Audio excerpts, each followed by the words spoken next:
Alright, Shalom. First off, I want to give all praise, honor, and glory to Yahweh, Ba'ashem, Rawchaa, Ba'ashem, Rawchaa, Qudash. Double honors to the apostles and elders of GMS who rule well and who taught us this truth. Sincere salutations to you, Akim and Ahmath, around the four corners of the globe, believing this truth and pushing this truth in all sincerity. May the blessing of election be upon your houses.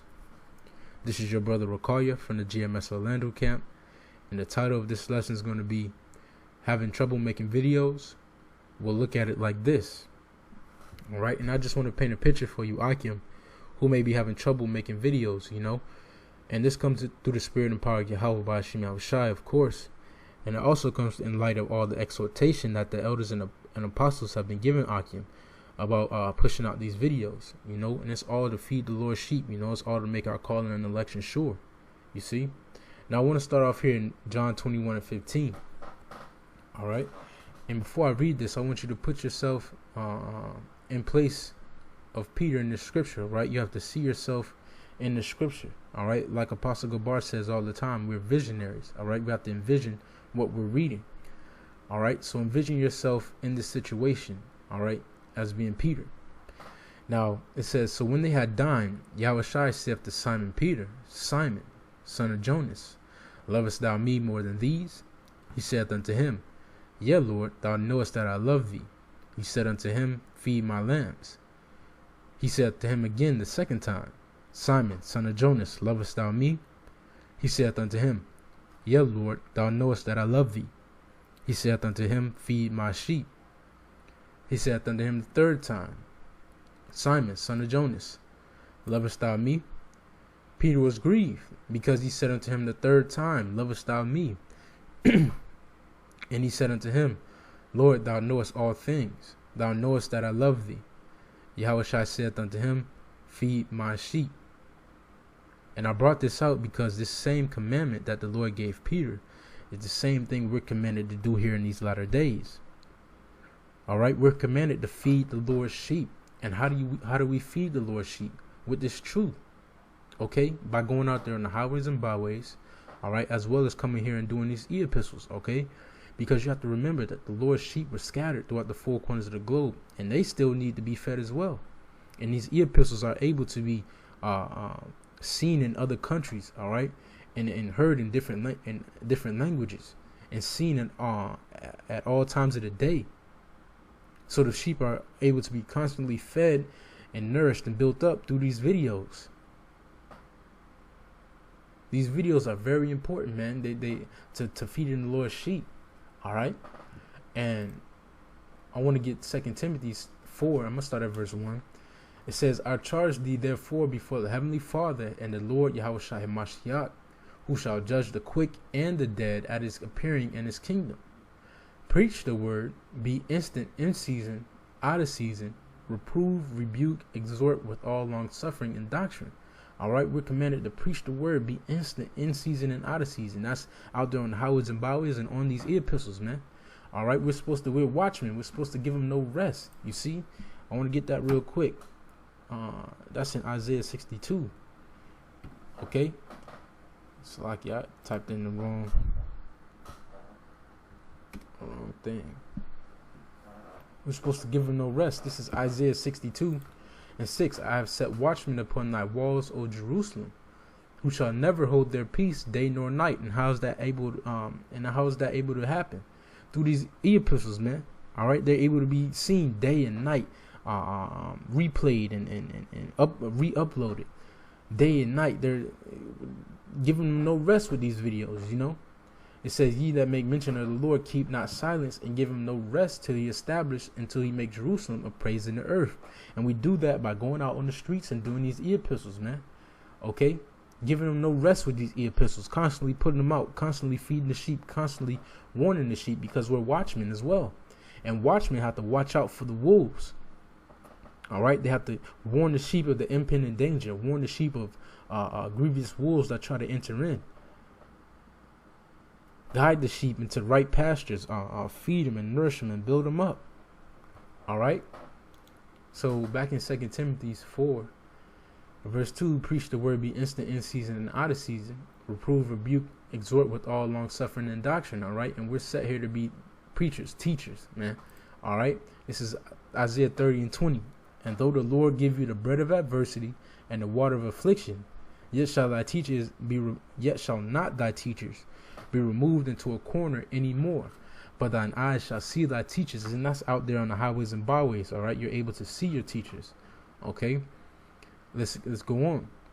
It says, and thine ears shall hear a word behind thee saying, and that's out there on the highways and byways and on these epistles. All right, you mainly hear these epistles. You see, it says, and thine ears shall hear a word behind thee saying, this is the way, walk ye in it, when ye turn to the right hand and when ye turn to the left. You see, and we're able to do this by these epistles, man. All right, we're able to feed the Lord's sheep and guide them through these epistles and tell them this is the way and this is not the way.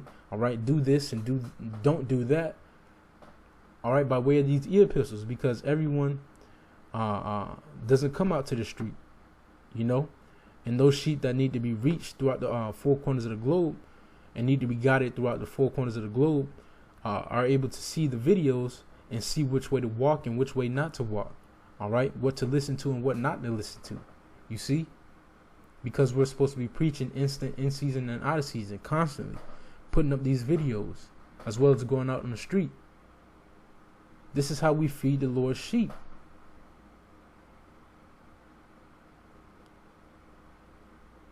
The sheep constantly need to be guided, constantly need to be told what to do. You know, you have to think of yourself when you was first coming into the truth. How many videos you watch, how many videos you were clicking on. You know, that's the same thing with other men and women that's coming into this truth as well. They're constantly looking for videos, constantly looking for the spirit to be fed, constantly looking for something to click on. And we have to give them that nourishment, and we have to feed them through these videos with this truth. All right. And we have to be diligent in doing so. All right. Because why? Proverbs 27 and 23. Be thou diligent to know the state of thy flocks, and look well to thy herd. We have to be diligent to know the state of the flock. All right. Because back in 2 Timothy 2 and 4, this is why we have to be diligent. It says, for the time will come when they will not endure sound doctrine, but after their own lust shall they heap to themselves teachers having itching ears, and they shall turn away their ears from the truth, and shall be turned unto fables. So this is why we have to be diligent to know the state of the flock. We have to know what new doctrine is out there that's trying to lead the sheep astray. What new teacher is out here teaching false doctrine, trying to enter in like a grievous wolf. This is why we have to be diligent with these videos and with the street ministry to know the state of the flock and to know what obstacles is in the way of these sheep, and which way to steer them and which way to steer them. All right, which way to steer them and how to feed them and how to build them up. You see. Now I want to get this video just to illustrate the point real quick, you know, before I get to other scriptures. If you ever buy anything from Apple, you should use WikiBuy. It's a browser extension that... Now, like I said in the beginning, we're visionaries, you know, and the prophets were once called seers. All right, you have to see what you're reading. You have to envision things. All right, now I want you to envision every one of these sheep that you see here on the screen as being men of the Lord, as being one of the elect. And I want you to envision the sheep herder as you yourself. All right.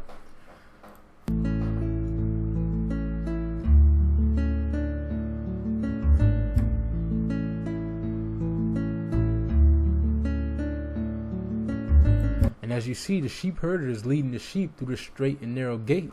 Likewise with us, we have to lead and guide the sheep through the straight and narrow gate, through the right path.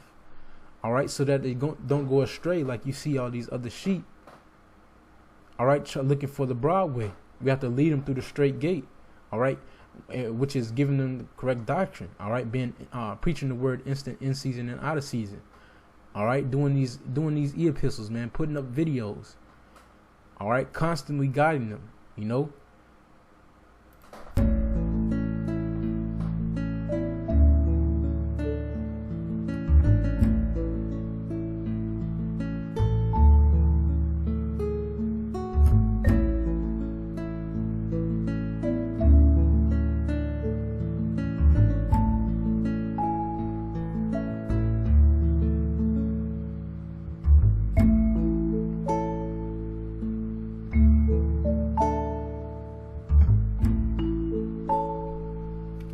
if you notice that the sheep herder is leading them into greener pastures, man, so they can feed, so they can continue to eat, you know.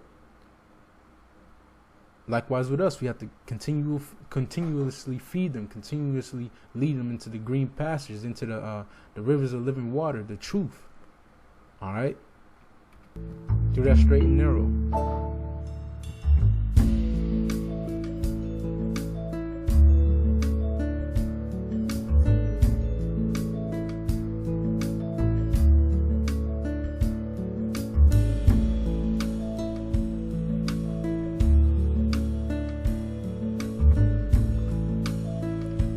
Hold on, I want to play it back, because you see here at the end, some sheep break off and they go a different way. You know, that's why these videos are important, because we have to constantly guide them, man, because some sheep go astray. You know, they heap to themselves teachers, you know, like it says in 2 Timothy 4:3. You know, they heap to themselves these different doctrines and they go astray, and they get itching ears for a minute. That's why we have to constantly put out these videos, so that we can tell them, look, don't go this way. All right, keep going this way. Keep on the straight path. Just keep doing it. All right, it's very important. Now, I have 2 more scriptures to bring out, with 3 more actually, and I want to get into this parable here in Luke 19. All right, and I'm gonna start at verse 12. It says, and he said, therefore, a certain nobleman went into a far country to receive for himself a kingdom and to return. And that certain nobleman is talking about Yahushua Mashiach, all right, how he's going right now, but he is to return. And it says, and he called his 10 servants and delivered them 10 pounds and said unto them, occupy till I come. And those pounds are likened unto the truth, all right. The Lord has given us this truth and told us to occupy till he comes. And how do we do that? All right, we're going to see. Well, we occupy by teaching and preaching, being instant in season and out of season, all right? Feeding the Lord's sheep, that's how we occupy. It says, but his citizens hated him and sent a message after him, saying, we will not have this man to reign over us. And it came to pass that when he was returned, having received the kingdom, then he commanded these servants to be called unto him, to whom he had given the money, that he might know how much every man had gained by trading. You see, so we're supposed to multiply this truth. We're supposed to gain. All right, we're supposed to gain and multiply this truth that we've been given. All right, we're not supposed to stay stagnant. We're supposed to multiply this truth. All right, and trade it.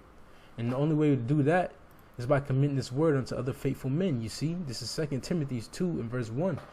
Thou therefore, my son, be strong in the grace that is in Hamashiach Yahushai, and these things that thou hast heard of me among many witnesses, the same commit thou to faithful men, who shall be able to teach others also.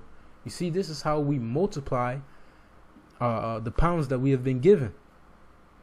By teaching this word, you know, being instant in season and out of season, putting up these videos and nourishing up the next man, so that in turn, when he's able to teach, he can do the same. And the cycle continues like that. You see, that's how we multiply and gain more pounds, as it were. Now it says, then came the first, saying, Lord, thy pound have gained 10 pounds. And he said unto him, well, thou good servant, because thou hast been faithful in very little, have thou authority over 10 cities. And the second came, saying, Lord, thy pound have gained 5 pounds. And he said likewise to him, be thou also over 5 cities. You see, so the Lord gave him this pound to multiply, and when he came back, he set them over much more. Likewise with us, the Lord has given us certain men. There's certain measures. You know, take the elders and apostles for example. They're over a larger amount of the flock. You see, and I'll use myself as an example. You know, my channel, I have 22 subscribers. All right. And take yourself for example as well, whether it be 2 subscribers, 22 or 13,000. The Lord has given every man according to his measure. All right. According to what he sees fit. And with that, we have to multiply and gain. All right. It's the same thing like the parable that we were reading about. We have to multiply and gain. All right, He set us over this flock.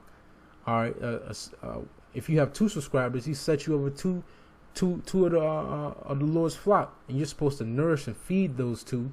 All right, and Lord's willing, gain and multiply them. You see, likewise with myself, and likewise with the elders, apostles, and all the Akim.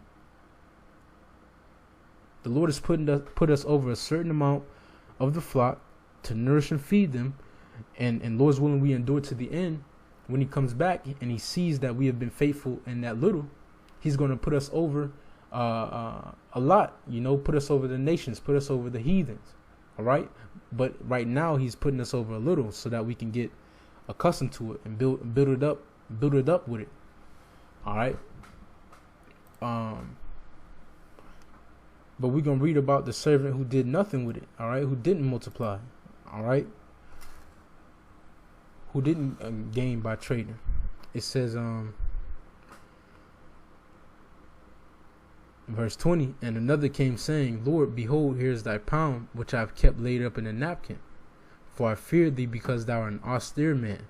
Thou takest up that thou layest not down, and reapest that thou didst not sow. And he said unto him, out of thine own mouth will I judge thee, O thou wicked servant. Thou knewest that I was an austere man, taking up that I laid not down, and reaping that I did not sow. Wherefore then gavest not thou my money into the bank, that at my coming I might have required mine own with usury? You didn't do nothing with it. You didn't do nothing with the truth. You didn't multiply those pounds that the Lord gave you. He said unto them that stood by, take from him the pound and give it to him that have 10 pounds. And he said unto him, Lord, he have 10 pounds.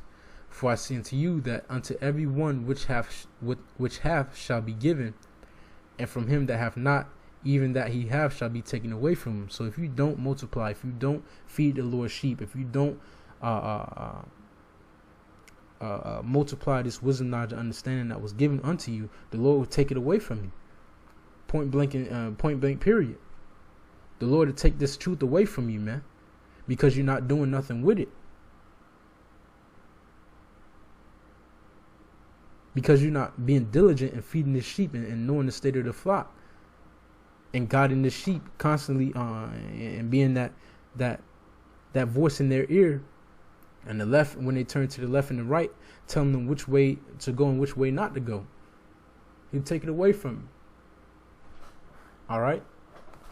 And I want to end off here in Revelations 22:12. All right. It says, and behold, I come quickly, and my reward is with me to give every man according as his work shall be. And when the Lord comes back, man, you want to be able to know that you've done as much as you could. You fed the sheep, and you watched over them, and you've nourished them, and you built them up to the best of your ability.